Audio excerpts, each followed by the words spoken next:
here's my cycle cart. I had said on a previous video that I wanted to build a cycle cart, but life has happened and next thing I know, 6 months has gone by and I'm still not racing. But hopefully we're gonna make a change to all of that. I invested my life savings on a 4x8 sheet of plywood and I'm gonna start cutting this thing out. But first, this, which Anthony said was our good one, is way too big for me to use. So I'm gonna have to see if I can find one that I can actually cut this out with. And in the meantime, let's go back and see how I got to this point. The first step in building a cycle cart is to find your inspiration car. And so you may recall in a past video, Anthony and I ran up to Lincoln, Nebraska, and we went to the Speedway Museum, and I had to look around to see what I could find. And that's where I discovered the Cornelian, which was driven by Louis Chevrolet in the 1915 Indianapolis 500. There was so much about this car that I really liked that I've decided that that one has got to be the one that I do for my inspiration. So the first thing you got to do is learn how to scale a full-size race car down to a cycle cart. And for me, I'm going to cheat a little bit because we have the Torchmate CAD software. So what I'm going to do is import a little picture of the Cornelian that I have from our trip to the museum. And then I'm going to size it to the size and regulations of a cycle cart. Now, there are rules for cycle carts. They're more of guidelines than rules, though, really. The main idea here is when you show up to an event, you want everybody to be about the same scale. So to do that, they've picked 17-inch wheels and about a 66-inch wheelbase, give or take, depending on the aesthetics of your vehicle. I'm going to start by making a 17-inch wheel because I really don't know of any other way to do this. So here I'm going to make a 17-inch circle, and then I'm going to size the wheel of this picture to that 17 inches.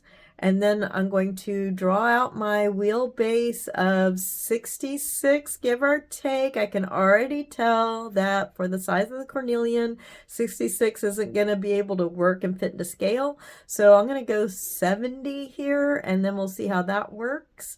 Scale it to that between the hubs. And now I'll kind of look at how the wheel fits onto there, and it's a little different, but I think it's going to work. I think I can still get away with the 17-inch wheel and have about a 70-inch wheelbase. So my next step is to draw around that so that I can pull it off and take the measurements, and then I'll have the measurements that I need in order to draw this out on my plywood. So now that I have it scaled and basically drawn out on the computer, I wanted to make sure that in the real world, that tiny, it's still going to actually fit for me. I'm actually going to be able to be in the dang thing and be able to drive. So I've asked Anthony to help me, give me the measurements so I can write them down on here what they are. And then if I need to tweak it a little, that's where the artistic merit comes in. We can actually make it. It looks like the Cornelian, but maybe not exactly the Cornelian because life. Because you want to fit. Because I want to be able to fit, and my big butt's got to get in here. So your overall length of where you're at right there on this, you have got it at 43.547. I don't know how exactly you want to go. Yeah, not that exact, but so 43 and a half basically. Yeah. So that does come, and is that to the back? That would be where your back would be. So, of course, my feet aren't going to be flat like this. They're going to be on pedals or whatever. Yeah. So if you bend your legs any at all, that's plenty of Okay. length. Is there room for the pedals? You're not getting past the end of barely past the end of the plywood right there. Plus, you've got that little bit of sheet metal work on the front that's going to have the nose where it tapers and everything. And you're not counting that? Not counting that. Okay. Just the plywood on just this one. the plywood. First so cut. So my accelerator, there's room for that. So that's good with the length that it is. Now I Looks have like you will be. Now, in order to be reality, sitting in a chair with my legs up, what's the distance between like where my feet would be on the pedal and where the steering wheel is, or my knees right on the steering wheel.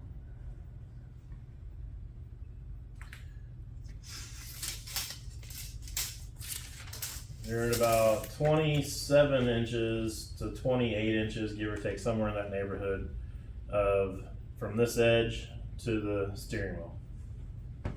27? That's the hub on the steering wheel in this picture. Is it too close to you?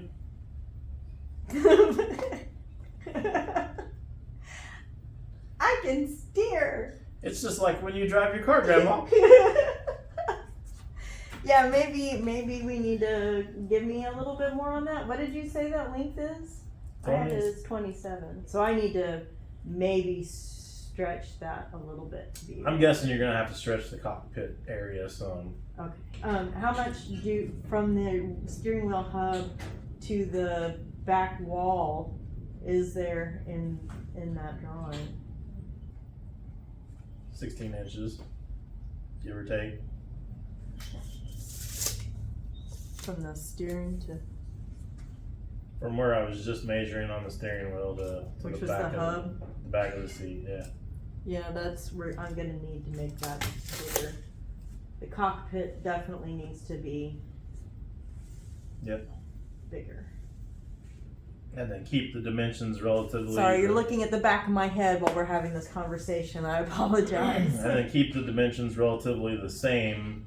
Yeah, try to keep from the the overall forward, from the steering wheel forward. from the steering wheel forward, and try to keep the same aesthetics and looks as much as we can, and try to keep it within. I would love for it to stay on the fore side of this, because I think what the plan is to cut it out here and there, and have the floor, and just use one piece of plywood.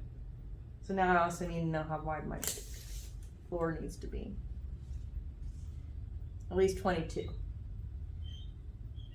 It could be 21 or even 20 if it had to be. And that gives you room for elbows and steering. It gives me no room whatsoever, but there's no roof or anything, so as far as elbows go, they're going to be outside the vehicle anyway, so I don't really care about that. Okay. So it could actually even be 20, but that's me just squishing into a seat. So 22 would probably be a little bit better to give a little bit of space around the seat. All right, so we'll get this all drawn out and ready to cut it. So we were talking about how tiny this thing is with all of these measurements, and we want to make sure actually that there's room for this little motor in this car. So, gonna pull it out, gonna measure it, make sure it's gonna go. Now clearly, obviously in the Cornelian, the engine's in the front, but we're moving it to the back, rear wheel drive, into that back part that tapers down, but it's tapering and it's short, and I want that to be in there. And the box is higher than what the picture is. Clearly. But the motor's inside the box, so it might fit. We just saw it sitting there and started thinking, and I started getting really scared. Started getting worried that we were going to cut this all out and put it all together, and then the motor wasn't going to go in it. And then your life savings would be gone. I mean, look at the price of plywood these days. Wet off there. Ta-da! What's the height? My Predator is to what? To the top of the gas tank? Yeah, that's all you got to clear. You got 14 inches? 14 inches clears. I'd say 14 and a half would get you for sure. Okay. But then, and will it sit flush? And then I have to have the thing on the top? I mean, you might need a piece of plate still in there to gust it in around where the motor mounts. So then there's no need to be able to get, how wide is this? It's got to be narrower than you, so it'll fit. Well, but it's tapering. It comes, and I want to make sure that it can do that around it. I got it backwards, don't I? Is that the drive? Did it actually fit this way? I'm not sure which way that spins. Or this way? I'm not sure which way it spins. Okay. So it's actually this width. 14 inches. Oh yeah, I've got it as 28 inches, so that's fine. But yeah, 14, 15 inches. Of course, it tapers down at the back too, so you might need to actually go a little higher at the top so you can get tapered and clear to the other end. Right now it's 12, so definitely need to give it more in the back. And that'll give you a little bit more seat. More seat back too, so I like the sound of all of that. So 14, 15 inches. 23. Something like that to give me the playing room. Okay. So we look at the slope on there and try to get the same angle of the slope, so that'll give you an idea too about, you know, we can measure out how far here. Yeah, measure because the slope I've got it as from the seat back to the tail is 28 inches. But how much drop? So I don't know. I don't know the drop, but the 28 inches gives us some room to work, I hope. But also, what did I say? 22 inches wide. So we're going to go from 22 inches wide. So plenty of room. 2 inches wide this way. The motor's got the shaft pointing out. Okay, it's still backwards. So okay. I don't know though if this spins clockwise or counterclockwise. It probably spins clockwise, I'm guessing. So it probably goes like that. Okay. And that's the seat back. That's the seat back, and then the axle will be back here. Okay, so we just have to double check and make sure which way it turns, so we know which way to mount the motor.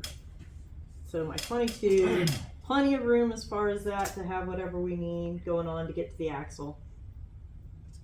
And my 28 plenty of length that way. Gives us room for my drop.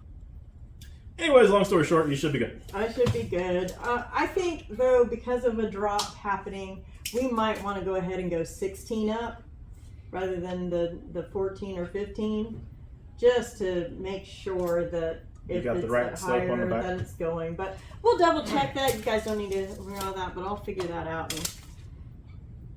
Figure that out, figure out which way the motor turns, and then we'll be good. And then, yeah, and how it's going to fit. But we're getting there. Good talk. You might be wondering why a metal shop is making a cycle cart out of wood. Well, there's a couple of reasons. The main one being the original cycle carts were all made out of wood, so I did want to do a call out to that. The other is that since the Cornelian is a unibody with no frame, it seemed like going with plywood would be a little bit easier for me to make it structurally sound and be able to pull that off. Besides, weight is a factor and plywood is lighter than metal. So we're gonna try to do this as best I can. So you watch me draw this, you're probably going, what the heck is all these lines? That doesn't look anything like the drawing. Well, there's my nose. Here's the back where my seat is. In order to be able to turn and have full turning radius, I did have to taper that in. But the Cornelian, the original Cornelian, has a floor plan that rolls up to the sidewalls.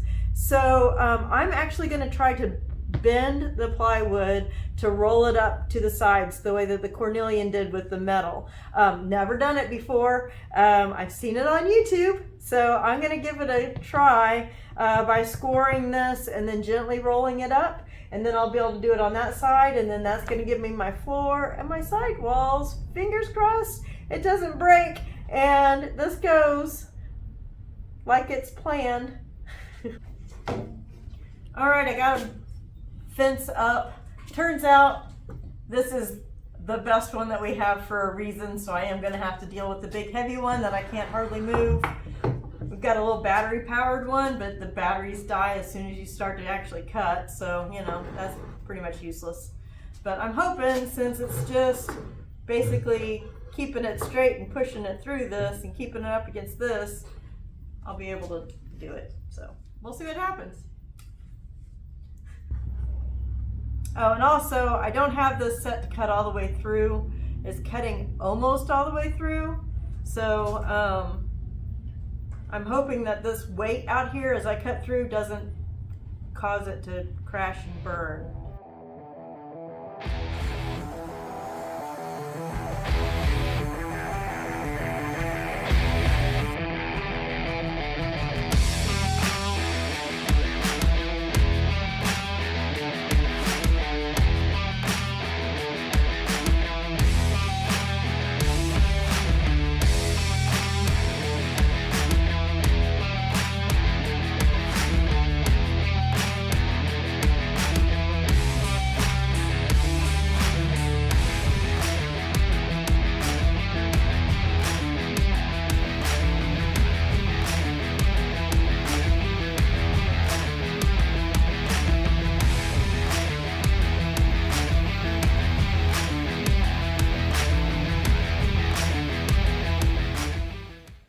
I got all the lines cut. Now I'm gonna get it all good and wet, and then we'll let it soak, let the water soak in, and we'll see if I can break it or whether I can bend it, and we'll see what happens. So far so good, it didn't break off as I was cutting it, so that's something. We'll see. Okay, so we've dumped a lot of water on it. It's really spongy. I'm really scared, but let's see if I can get it to, ooh, it bends really easy. This is actually kind of cool. I don't hear any cracking. Are we at 90? I think that's actually worked. I think, I don't know if well, we might have needed all of those. Maybe there might be a little extra that I didn't have to cut. Probably would have been better to put those a little closer together. I don't even know if the water was necessary. Just depends on which video you watch, and I didn't want it to break, but ta-da! So now, onward. I have an awesome husband. He saw me struggling with that great big saw and asked me if I needed a hand, and I was all too happy to let him cut out those edges for me. Well, we're down to the moment of truth. See how I did. I have room for everything. Now I'm marking it all up with my dirty feet. But yeah, it's folded up. Hope that I still fit. Now, this side we did not get wet. It's not bending as easy. And it's not bending as easy, so we might need to actually get that wet. Maybe. Get it wet. That's fine. Okay, take two. I'm sitting on wet wood. Ah. You gotta start over. We're fine. Husbands, am I right? Let me get tape measure. That's actually a lot of room in there. If that's 90. Actually a little over 90 on this side. Let that side off just a little bit. There you go. It's a 20. I'm sitting in here crooked. You're 21 and a half in the back. What was you shooting for? I was going for 22, but I've got tons of room in here, so I am okay with 21 and a half. 22 and 3/4 on the outside. Okay. So you're real close. I'm real close. Close enough for what I'm doing. Wow, I'm getting kind of excited. This is taking some shape. I got that brace in there. I've got it just clamped in. I'm gonna have to find some screws to put in there and some wood glue and set it in place. I got the back one cut as well, but I'm out of clamps. The next size that Anthony has is 8 foot. That's a little overkill for this job. So I guess I'm gonna have to buy him some more clamps because I need one for in the back. But ready to put a motor in the back and go racing. It's super fun. I'm getting excited about it. I hope it was fun for you guys too. Thanks for watching, and we'll see you next time.